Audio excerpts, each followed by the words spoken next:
নমস্কার বন্ধুরা, টুপাই কুকিং ব্লগে সবাইকে স্বাগত জানাই। আমার দাদা আজকে মাংস রান্না করবে, সবাই দেখতে থাকুন। কড়াই গরম হয়ে গেছে, প্রথমে সর্ষের তেল দিয়ে দেবো পরিমাণ মতো।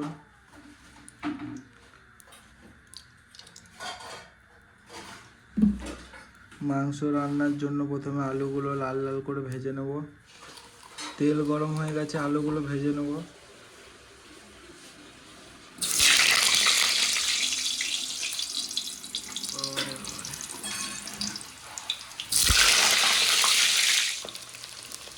পরিমাণ মতন একটু হলুদ দিয়ে দেবো, পরিমাণ মতন একটু লবণ দিয়ে দেবো।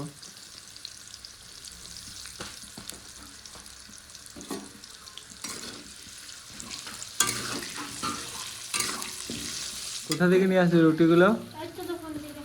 দেখি একটা খেয়ে দেখি।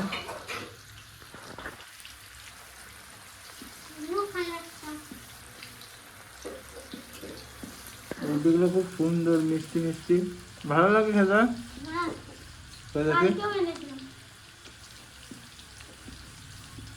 ভালো, আমারও খুব ভালো লাগতো, মিষ্টি মিষ্টি রুটিগুলো খুব সুন্দর।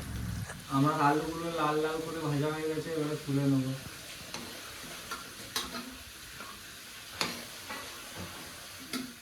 আমার আলু ভাজা তোলা হয়ে গেছে। আলু ভাজা তেলে লবণ দিয়ে দেবো 1 চামচের মতন। এবারে পেঁয়াজ কোচানোগুলো দিয়ে দেবো।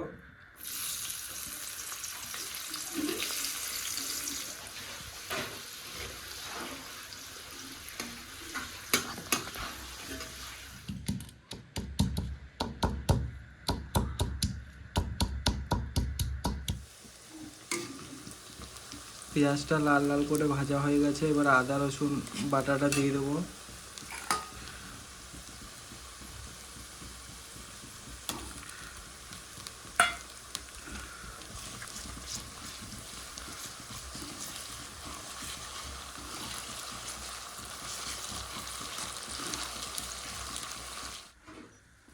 এখানে আছে লঙ্কার গুঁড়ো, জিরের গুঁড়ো আর হলুদের গুঁড়ো একসাথে এখানে দিয়ে দেবো।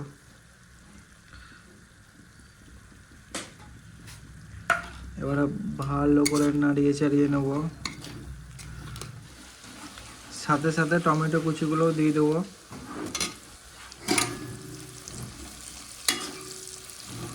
আমার মশলা কষানো হয়ে গেছে, এবারে মাংসগুলো দিয়ে দেবো।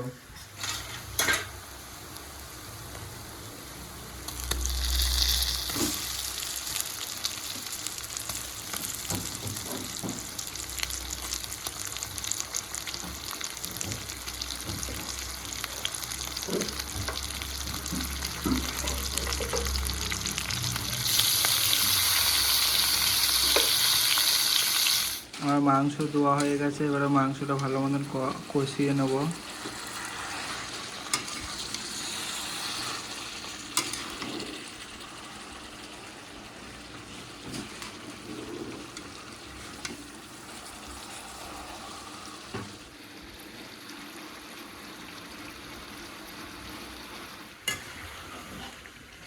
মাংসটা ভালো মতন কষিয়ে নিতে হবে, তারপরে জল দিয়ে দেবো। কালারটা এখন থেকে দারুণ হয়েছে মাংস।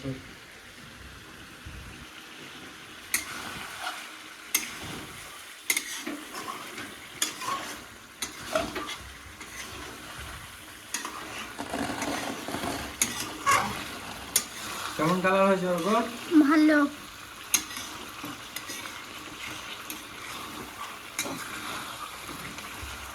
মাংসটা প্রায় কষানো হয়ে গেছে, ওর একটু চিকেন মশলা দিয়ে দেবো। মশলাটা দিতে দিতে মাংসটা লেগে যাচ্ছে। দারুণ কালার এসেছে মাংসটা।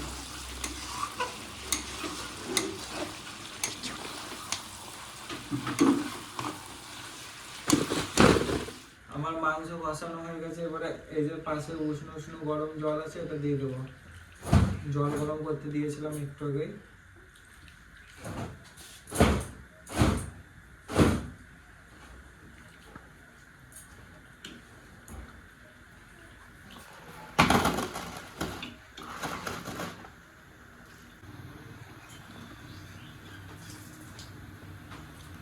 এবারে নাড়িয়ে চাড়িয়ে মাংসতে জাল উঠে গেছে। এবারে এই যে আলু ভাজাগুলো রাখা আছে এগুলো আস্তে আস্তে দিয়ে দেবো।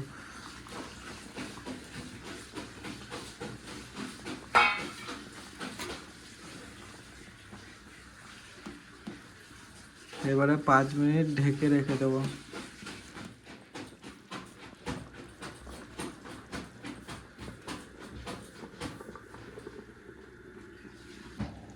দেখি মাংসটা কত দূর কি হলো।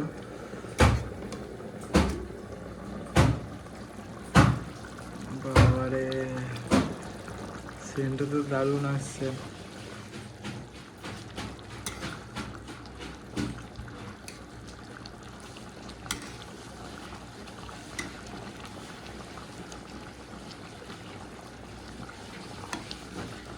আলুগুলো খুব সুন্দর গলে গেছে।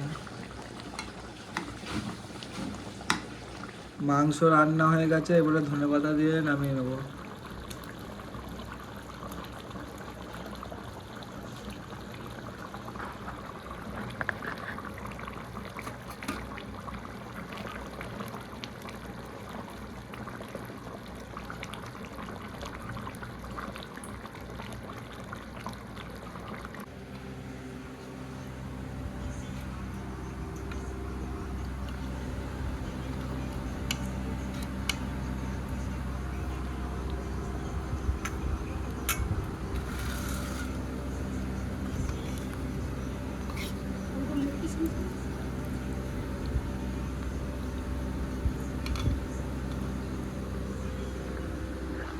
মাখা দেখ, খেয়ে দেখ কেমন হয়েছে।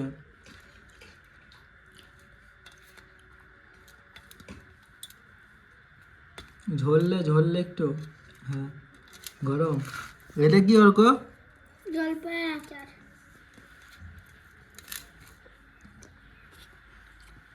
ভালো হয়েছে। আর মাংসটা লেগ পিসটা খেয়ে দেখ একটু।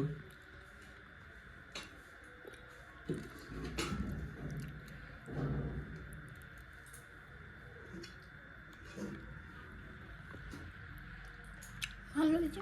ভালো হয়েছে। আমি খেয়ে দেখি এবারে কেমন হয়েছে।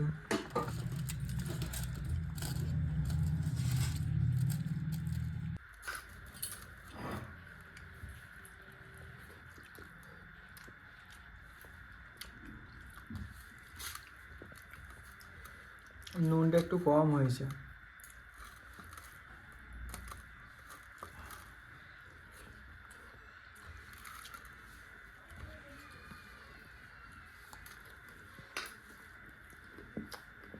দারুণ সিদ্ধ হয়েছে মাংসটা, খালি একটু নুনটাই কম হয়েছে, এমনি খুব সুন্দর হয়েছে।